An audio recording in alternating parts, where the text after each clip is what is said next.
Hi, everyone. Yeah, thanks for the introduction. Yeah, as announced, I'm talking about root cause analysis with DoWhy. DoWhy is an open source library for causal inference tasks in Python, of course. And yeah, today I want to talk about this particular set of features that we introduced there last year.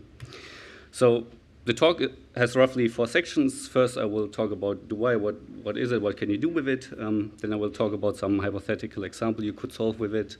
And then I will dive deeper into a particular example. So I will go through a notebook and show you step by step how you could solve a particular root cause problem. And then at the end, I want to zoom out a bit and talk about PyWhy.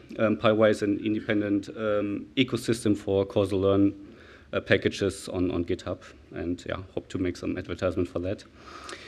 So first of all, what can you do with DoWhy? So DoWhy was initially developed by Microsoft with the main focus on effect estimation tasks.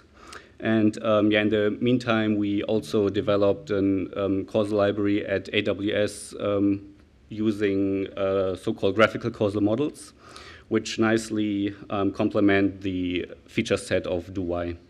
And so accordingly, we started a collaboration with Microsoft to open source our library in DoWhy and extend that feature set accordingly. That was roughly last year in May. And since then, DoWhy is also now an independent package, so it doesn't belong to Microsoft or AWS. It's independent now. And in this talk, I want to mostly focus on the graphical causal model part and what you can do with this. But before, here's a rough overview of what you can do with DoWhy. So on the left side, you see some causal questions you have. So you see effect estimation tasks. You can do what-if analysis. You can do root cause analysis and explanations, the main part of this talk. And what you also see is what kind of model types you need. So you need, for most of them, you need a causal graph that models your causal directions. And for some other tasks, you need also to model so-called causal mechanisms, which I will also introduce later. But let's first look at a typical effect estimation example. So here you see an online shop, and I guess you know which online shop I'm using here. So it's an Amazon shop where you have a product. And yeah, I guess it's a bit small here, but you see 2 buttons here on the right, the Add to Basket and the Buy Now button. And now the question is, what happens if we change the color of the Buy Now button? Would more people click on it? So basically what we want to do ultimately is we want to increase the revenue by people clicking on the Buy Now button. And by the way, for people who don't know what the Buy Now button does, it skips like all the checkout process and goes straight to the you just confirm it and the article is already sent to you. And now the question is, okay, if we would change it from this kind of orange to this more red color, would more people click on it? And ultimately, the question is, would the revenue increase? What you would typically do in practice is you do an A/B testing, right? You show like 50% of customers the orange button, 50% the more red button, and in the end, you compare the revenue. But that takes time. You might lose money if the button, for instance, is white. Maybe no one even sees it. So can you do that maybe statistically using something like DoWhy? And of course, that's possible. So basically, all you need to do is you, so here's a small example. So you define your causal graph, which basically models the relationships you believe between your variables in your data. You define your treatment variable, in this case, button color, which you want to change. And then you can plug this into an estimator. And here, for instance, we use EconML, which is another third-party library, which is focusing on effect estimation tasks. So this already should show you we support third-party packages and heavily want to utilize that. Then you fit that estimator and you estimate your effect. And then fully data-driven, you can estimate the impact of changing the color without actually performing the experiments in real life. Of course, under strong assumptions. So that is the effect estimation part. Now the next part I want to mainly focus on is this part down here. So when you when you look at this graphic, you see that there are two components to this one. First, you need your causal graph, and secondly, you also need the causal mechanisms. And if you have both together, this is what we call graphical causal models. And this allows you to do a lot of fancy things. So first of all, what are graphical causal models?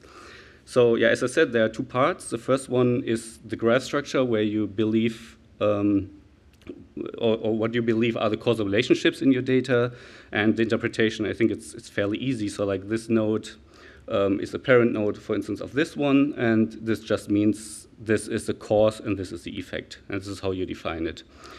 And since I already know this question will come up, so this graph, you can, for instance, derive it from data if you don't know how to construct the graph in the first place. Also, it's not that robust if you do it from data. Or you can use domain knowledge. So for instance, there are many ways to actually know the relationships of certain components in your system.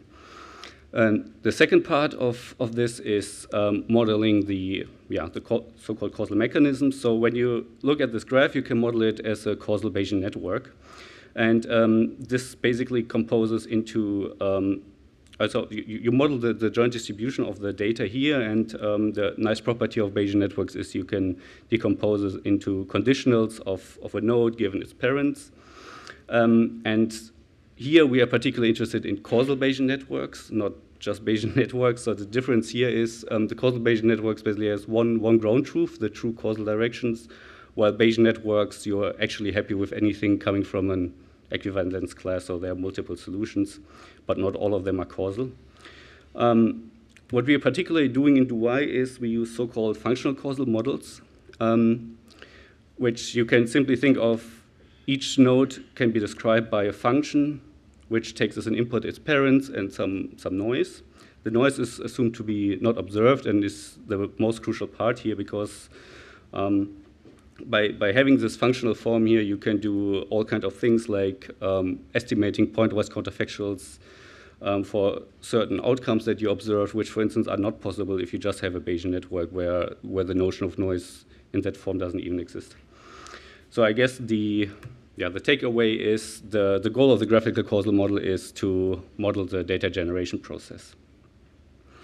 Okay, so when you have these graphical causal models, what can you do with it? You can do things like root cause analysis in complex systems. You can do attribution of distribution change to upstream nodes. You can quantify causal influences. So when you have like these graphs, you can quantify how strong are the causal connections directly, but also like indirectly. And you can, of course, do things like pointwise counterfactuals for particular observations. And for all these things, you will see some more concrete examples. So you can apply now all these things with a few lines of codes with DoWhy. So here what we are doing is we basically just import the GCM module from DoWhy. We define a so-called structural causal model here. And then the way how you define the graph is fairly simple. You use, for instance, network X. I guess network X is like the biggest graph library in Python, where you just say, for instance, here X is the cause of Y and Y is the cause of Z. And this just defines your chain, for instance. So this is already the step up here where you define the graph. And then the next step is you have to define the functional causal models here. And you can either do that manually when you have domain knowledge, or you want to use particular models, or you can ask DoWhy to do this automatically. So you just say, you just use the auto module, you call the assign causal mechanisms, plug in your model and the data, and it uses some heuristic to assign these models automatically. So it's basically the step here. And then afterwards, you fit the model on the data. So under the hood, it just goes over all the mechanisms, fits it, and then you're ready to use it. And as you see here, we are mostly following a functional approach. So instead of saying scm.fit, we say fit and then put the the SCM object in there. There are some reasons to it, but it probably takes too much time to explain. But I guess the message is after you fit the model, you're ready to use it, and afterwards it will not be modified anymore. So you can always reuse the same object for different causal tasks. Okay, so here's a more concrete example of what we can do. So imagine you have an on-hand inventory planning system, and that consists of many steps. So for instance, you have a demand forecast, like how will my demand be next week? You have some simulation, maybe how will be the economic situation over the next week, and this together defines your planning. Then there's the bidding on your product, and all these things together then finally defines the amount of inventory you have at the end. And let's say we have the following situation. We see here on the right that in 2019, we have an on-hand inventory about roughly 0% or above 0%. This is what we want, right? We don't want too much inventory, and we don't want too few inventory. But now suddenly, in 2020, what we observe is that there is a sudden drop. So over these weeks, it dropped by 20%. And now we wonder, why did it drop? What in our planning system changed that it suddenly dropped? Why is it not accurate anymore? And you can figure this out with an easy function call from DoWhy, where you just plug in your causal model, you define your target node, some other parameters, and then it gives you like a contribution to all the upstream nodes, how much it contributed to this change in your data. Another example, the main example, we'll go through the notebook as well, is root cause analysis in cloud services. So here we have in Amazon CloudFront, like just think of it as a front end for the users. And in the background, there's a lot of different processes happening. So there's a gateway, there's a AWS Lambda function, which accesses a DynamoDB and so on. And now what happens is we might observe some peak in latency in our front end. So here, for instance, okay, it's super small, but maybe you see some peaks here. And we want to explain why we have these peaks, where do they come from? And you can imagine like the DynamoDB maybe has some high latency, which causes a high latency in the Lambda, which causes a high latency in the gateway and so on. So there's like a chain effect of these anomalies. And basically, automatically, one identify, okay, which of these components is responsible for this peak. And here in particular, we're interested in the P99 latency, for instance, which is this small thing down here.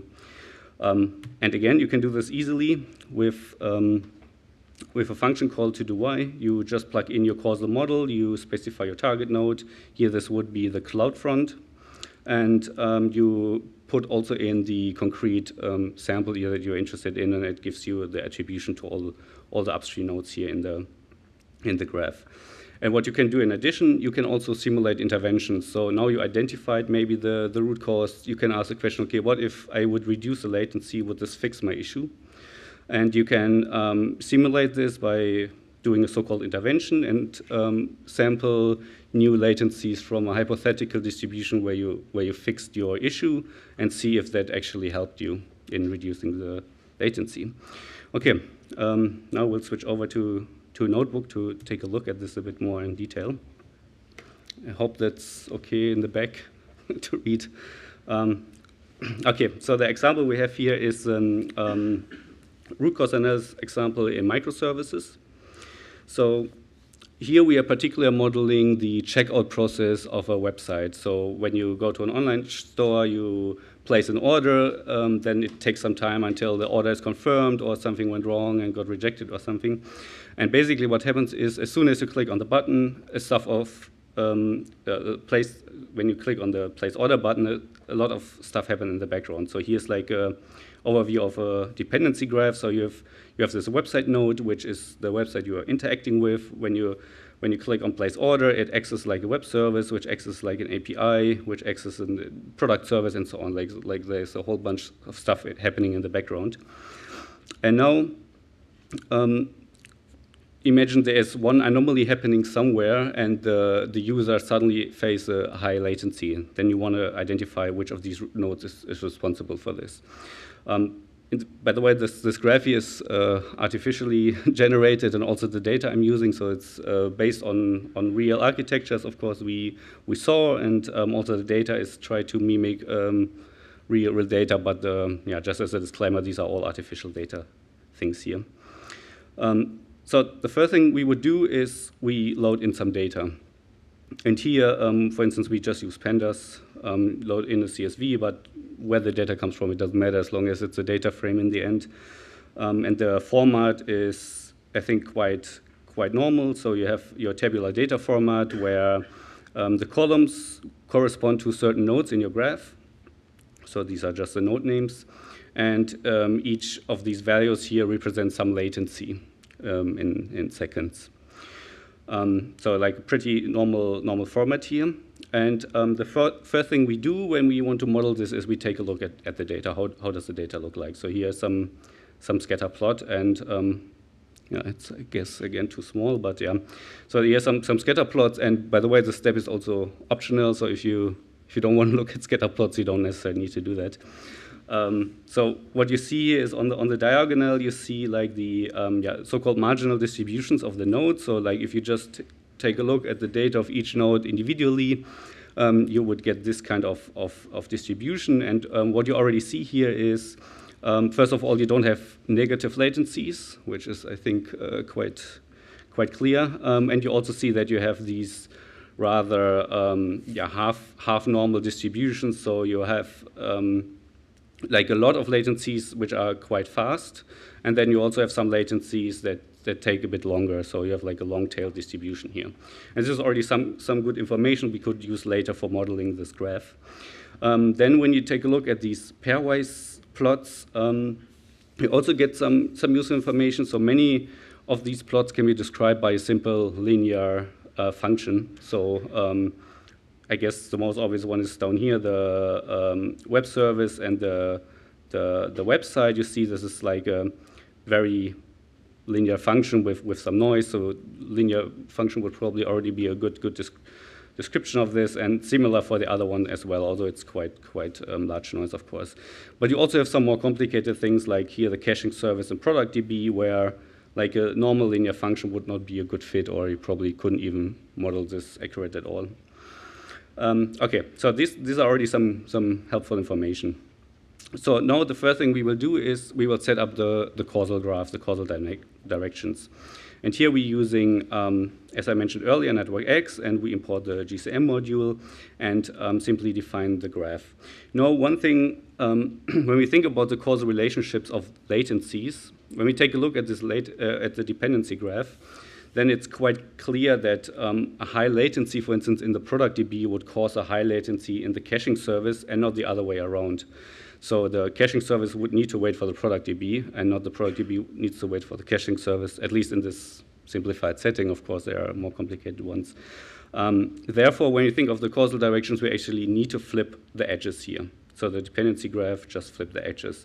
And this is exactly how we define it here. So the web service is cause of website, and the authentication service is the cause of the web service, and so on. And when we do this and plot it, then we get exactly the dependency graph, just with the flipped arrows. Okay, so this was already the part of defining the causal graph. Now we need to define the causal mechanisms. And here we can now make use of the knowledge that we got from the scatter plots. So the first thing we do is we define our causal model here as a structural causal model. Then we iterate over the nodes, and then as soon as we have a root node, we basically assign a distribution. So here in this case, we use SciPy, for instance. And in particular, we use the SciPy half-normal distribution, because we saw earlier in the scatter plots, half-normal distribution seems to be a good fit. And as you also see, here we use SciPy, right? So you can plug in any SciPy distribution. You don't need to be dependent on whatever DoWhy has implemented. Of course, we have some wrapper function to make sure it works with the rest of the library, but in theory, you can just plug in any SciPy distribution. And then in the else part here, this is when we don't have a root node, we need to define these functional causal models. And what we are particularly doing here is we use so-called additive noise models. Here. The additive noise models you see here on the right is basically something like this. You have y equals f of x plus n, and the x here are the parents. And the f here is some kind of function that can be arbitrary. And in our case, we particularly use a linear regression function. And again, here we use scikit-learn. So you can plug in any scikit-learn regression model, random forest, neural network, whatever you want. And yeah, that's all. That's all you need to do. So you defined your causal mechanisms. And now you might think, okay, I don't want to iterate over this. I don't want to think about all these models. You can alternatively also just call the auto module and ask DoWhy to do this automatically. So you just say assign causal mechanisms, put in your model, put in the data which it should be based on, and then it will go over your data and assign these models completely automatic, so you don't have to think too much about it. But if you have some knowledge, it's probably better to do it manually. Then afterwards, you are ready to fit the models. So you just call fit. Then this causal model gets fitted, and then it's good to go. And the first scenario we are looking at is, so let's say you're an on-call operator, and suddenly a customer complains, hey, the checkout process takes so long. What is going on there? So what happens? What we do now is we take a look at this particular trace for the customer, which we load in here. So you see it's really just one line of a pandas data frame with one particular set of observation for each node. And of course, the first thing we do is it really slower than what we normally expect from the data? And here we see, okay, indeed it's 2 seconds slower than on average. Okay, it's maybe not super much slower, but it's a bit slower. And now we want to identify, okay, why is it slower? Which of these parts are responsible for that? And for this, we can now use the GCM attribute anomalies function. So we just plug in our causal model. We say, okay, we're interested in the website node. And then we also specify the sample we want to analyze. So in this case, our outlier data that we just loaded. And this gives us a dictionary with all the attributions, and yeah, to make the plot or to make the interpretation a bit easier, we can plot it. Let me zoom in, where we now get a nice overview of all the attributions. So you see, for instance, that the caching service has a quite large attribution to the contribution to the outliers that we observed, or the order service also has some slight attribution score, and also the product service. On the other hand, what we also see is we have a negative attribution score here, which can be interpreted that this, in this case, the customer DB, for instance, was particularly fast, so it reduces the likelihood of having an anomaly here, which is also some valuable information. But since we're interested in root causing the anomaly, we will probably only look at the positive ones. And regarding the interpretation of these scores, it's a bit more complex. If you're interested in, we can maybe talk about this afterwards, but just think of it, the higher, the more severe. Okay, and maybe also a big small spoiler alert, since we generated this data artificially, the caching service is here the true root cause. So this behaves a bit slower than usual. Okay, so what we did now is we plugged in a single observation based on our trained model, and it told us exactly how much each of the upstream nodes contributed to this anomaly, which I think is already some super good information to debug your system. Okay, so now this was a single operation that we did. We trained one model, we did one run of this attribute anomaly score function, but we maybe want some confidence interval of this, right? So it could be that every time you fit the models, they slightly get different parameters. Also, the attribute anomalies is not deterministic, it's a stochastic function, so you might get slightly different results every time. So what you can also do is you can estimate a confidence interval, where we have a simple wrapper for that. You just say confidence interval. You also specify that you want to fit and recompute the graph every time, and then you just plug in your parameters here at this point. And you want to repeat that whole thing 10 times. And then what we get is this overview with the confidence bars, which are very similar to the previous one, but now you see, for instance, that this product service has a bit higher uncertainty, although it's still quite small. Okay, so this is for analyzing a single anomaly event that we had. Now let's say this issue with the high latency is persistent, and we still don't know what is actually going on. So to check that a bit further, we can now say, okay, let's collect a bit more data. Let's collect 1,000 additional requests. So we load this in again. Simple pandas data frame with 1,000 rows in this case. We're interested in the website latency. And again, the sanity check, we see, okay, indeed, this outlier data on average for the website is 2 seconds slower. Now, what is going on? Which part of our system is actually causing this issue here? And now we can make use of the so-called distribution change method, which takes the causal model. It takes the data, how it looked when the system would behave normal, and it takes the data, how the system would behave if it's not normal. So in our case, the slower data. We specify the target node we're interested in, it's the website, and then we can also say the quantity we want to attribute. So here we are interested in the difference of the means. So we define, we can simply define this here as a difference between the two means, but if you, for instance, interested in the difference of the variance, like you experience higher variance in your latencies, then you just change this to var, and then you would do the attribution with respect to the variance. So after this, you get again a dictionary with all your attributions, and when you plot this, now you get a very clear picture that the caching service here is indeed the one that is actually causing your issue in this case. And you also see that there are some super small attributions for the other nodes, which in this case is, for instance, just some noise from the approximations. And to get rid of this, you can again do like a confidence interval where you run it 10 times in total, and then you see these small contributions go away, kind of. Okay, so now what we now did is we collected more data, we plugged it in the distribution change method, and it pinpointed us exactly to the service that caused this issue. And when you take a look at this graph, this is not obvious at all, right? So here's a caching service which caused this high latency in the website, and all we need to do is collect the data, throw it in, and we already know, okay, it's a caching service. Let's try to fix it. And the last scenario I want to get at is simulating the simulation of interventions. So let's say we know now it's a caching service that is the issue, but we maybe are not able to directly fix it. But maybe what we can do is we can mitigate the high latency in the meantime. And what we can do here, for instance, is we can shift some computing services from the shipping cost service over to the caching service.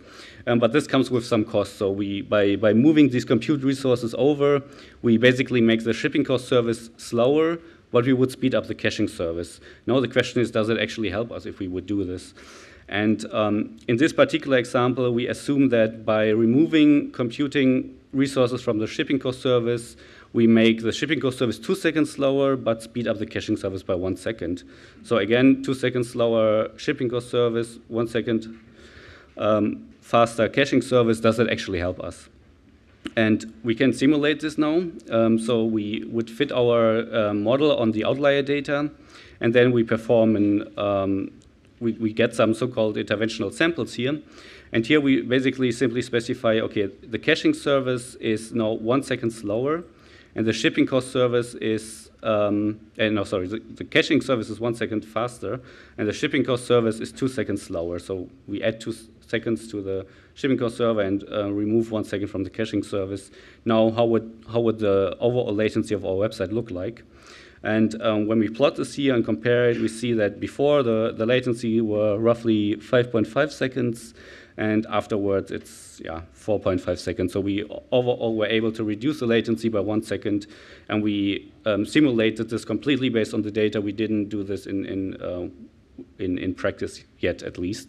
But now we know, okay, if we would do it, we would reduce the latency, so we can go ahead and do this until we mitigate the issue. Okay, so this was the example I wanted to show you. Now at the end, I want to briefly zoom out and talk about PyWhy. So PyWhy is an open source ecosystem for machine learning libraries. It's an independent organization. It's a GitHub organization. You can also go to the PyWhy.org website.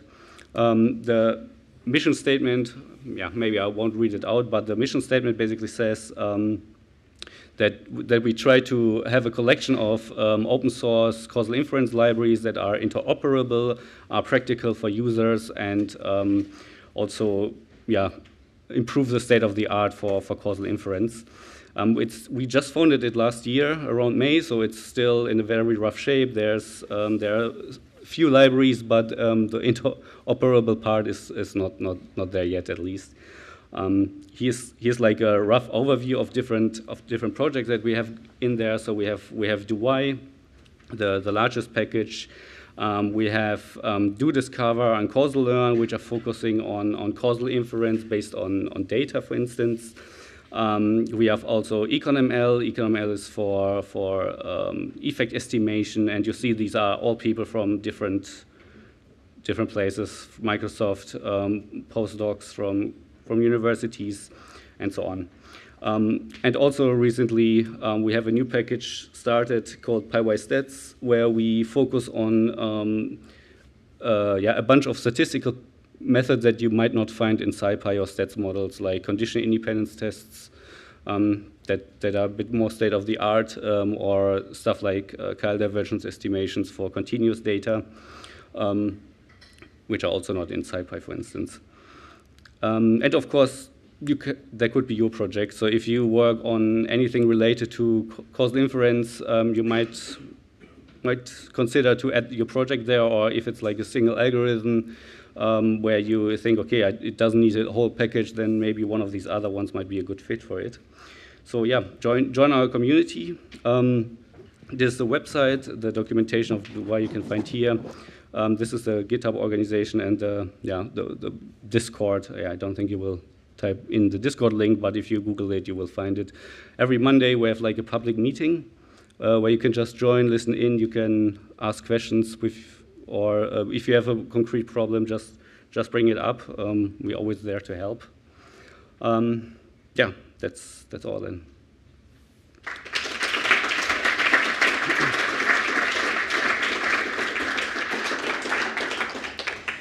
Thank you very much, Patrick. It's time for some Q&A. We have quite many questions on the Slido, so I start from them. And I also encourage you to vote on them if you find it interesting, and then maybe we can have some questions from the audience if there are any. So the first question is, how does auto-assignment in causal relationships work? So currently it's a bit more heuristic. So when we take a look at this graph, for instance, what we do is we first of all have like a default model for all the root nodes. So the root nodes, the best or like a good choice of distribution if you just take like the empirical distribution. So you would just take the data itself and use this as your distribution. And for the child nodes, we typically assume they follow so-called additive noise models, which means this functional form here is basically just f of the parents plus noise. And the f, if this assumption holds, you can find by, for instance, taking a regression model that minimizes the mean squared error. So it's like a classic, typical machine learning problem. And by this, we just iterate over all the nodes. And for each node, we try to take the optimal regression model to describe the node. I hope that whoever asked the question got the answer. There's a quick question about the availability of the notebook. Is there, or will it be shared? The notebook is you can find a modified version of the notebook on the documentation website. So I just modified it a bit for the talk, but otherwise you can find this also on the documentation. I think documentation is linked in your right. It's talk description. Yeah, right. All right. So there's another question about what kind of input data is supported: numerical, categorical, temporal. Right. So the currently supported is your continuous and categorical data. So yeah, there are some tricks to also support time series data. Okay, it's not here. So you could, for instance, so generally we assume that it's IID, so we don't allow temporal connections. But what you could do is you could introduce artificial lag variables and put this into your graph to at least have some workaround for now. But time series support is definitely one of the most important features that we hopefully can add in the future, but it's not there yet. Sure, thank you. Another popular question is, which readings would you recommend? to like catch up with main knowledge assumptions and to know which model to use, how to interpret it? I guess general for causality. Okay, so this talk was heavily focused on so-called graphical causal models, which is like from Pearl's framework. I don't know who's familiar with it, but there are like two frameworks: potential outcome and graphical causal models. For graphical causal models, I guess books like Book of Why from Pearl. There's another book which is a bit more modern, Elements of Causal Inference, which is a bit more based on the work we are doing. Yeah, I guess these two books. And for the model selection part, I don't think there's a proper literature. It's just, yeah, it's also not that well developed yet in the literature as well. Sure. There's another question. Basically, causal inference is an old discipline. So why was PyWhy only founded last year? Yeah, that's a good question. I mean, the reason why we founded it last year is because we open sourced our library, and at the same time, when we talked with Microsoft, we thought it's a good chance to maybe go beyond just that one DoWhy library and have like a whole ecosystem of it, because there's nothing like this in the causal inference space yet. There are a lot of separate packages here and there, but nothing that tries to combine everything. So at least that's the reason why we only did it last year, but I don't know why no one did it before. Sure. I may also mention that I have my own answer to that question, and yeah, which you can hear tomorrow in the talk. And I'm saying that because the Slido got broken, so I need to wait for it to load. Okay, there's another question. So can this kind of causal inference be used interchangeably for explainability of predictions or forecasting models? In what chain? Okay, I guess you cannot ask counter questions. Okay, so the way how I interpret the question is, so you can use it for explainability, definitely. So when you look at, okay, the main point between, or the main difference between, let's say you use a regression model and you just use Shapley values or something to have like a typical way of explainability. Then in regression tasks or in prediction tasks, you don't care about the causal structure. You just throw in all your variables, you define your target, and you want to have good, accurate predictions, and then you want to explain the model with respect to that. But these explanations are not necessarily causal. So when you think of this graph here, for instance, for this red node up here, the best prediction model would take this node here, would take this node, basically the so-called Markov blanket. So you would take all these nodes, which are the best nodes to predict this one. But you would also get like some contribution, for instance, of this node here, which is strictly speaking independent of this node. So if you are interested in causal explanations, you definitely need to model these causal graphs carefully and use the underlying models to explain it. And what you can also do is you can, so this attribution analysis here, for instance, or the anomaly detection that you saw earlier is some kind of an explanation, because it analyzes what would happen in a hypothetical world where this anomaly did not happen. So if your DynamoDB, for instance, has an anomaly, you would ask a counterfactual question, okay, if it would not have an anomaly, would I still observe this high latency? And by this, you also have some kind of an explanation in the causal graph of certain nodes. Sure. There are some more questions, but maybe there's somebody want to ask here.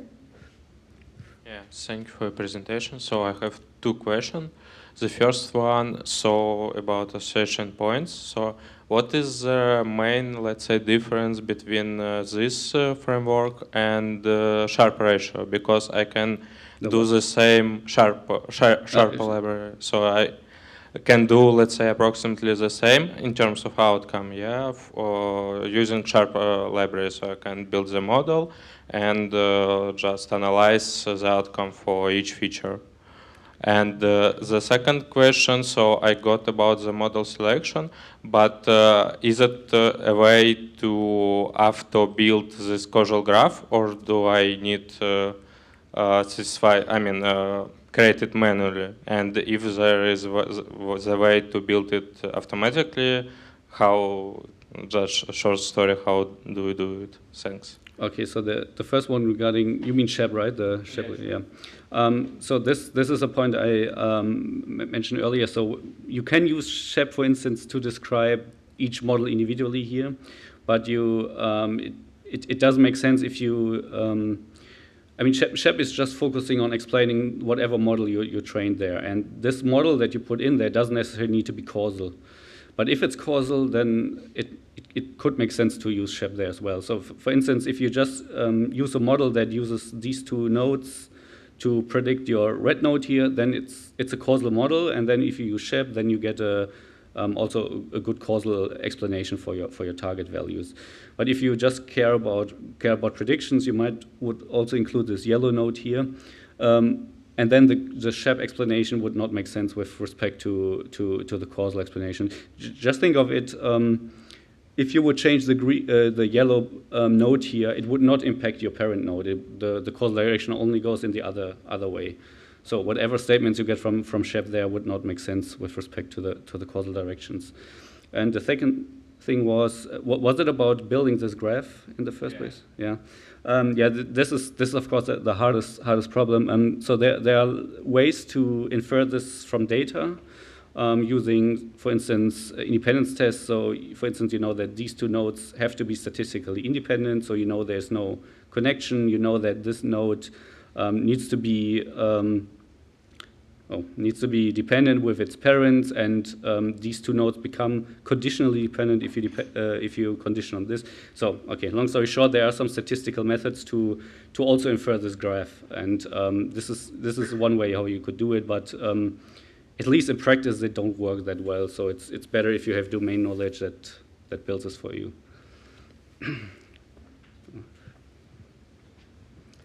Yeah, thank you for your talk, first of all.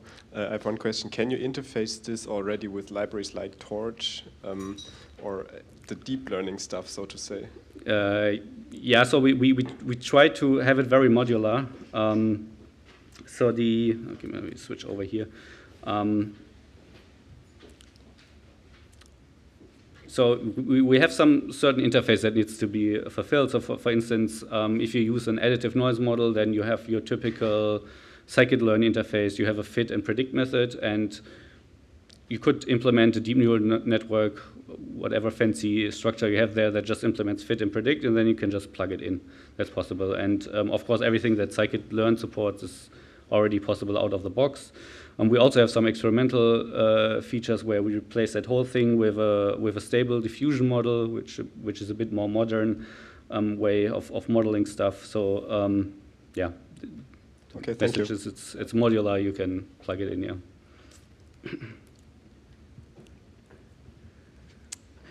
One more question. Yeah, thanks for the talk. How much data do you need to actually build a useful graph? Yeah, that's like order of magnitude. Yeah, I mean the classical machine learning question: how much data you need? Yeah, I guess it depends. So if you have like in this case, for instance, we know it's very nicely linear, right? So a few data points, like 20, 30, is probably enough to learn a linear model. But as soon as it becomes more complex, you need more data. And in particular, in this case, we not only have the regression problem, we also have the problem of modeling the causal mechanisms, which means we also have this noise part in here. So you need actually a bit more data than you would need in typical regression tasks to also have a good approximation of this noise. But yeah, I would say roughly the same as if you have any kind of regression problem. Same amount of data. Although here you have multiple regression problems, right? For each node, there's a separate one.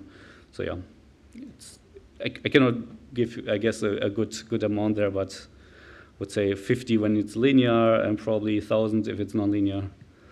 Yeah. Thanks.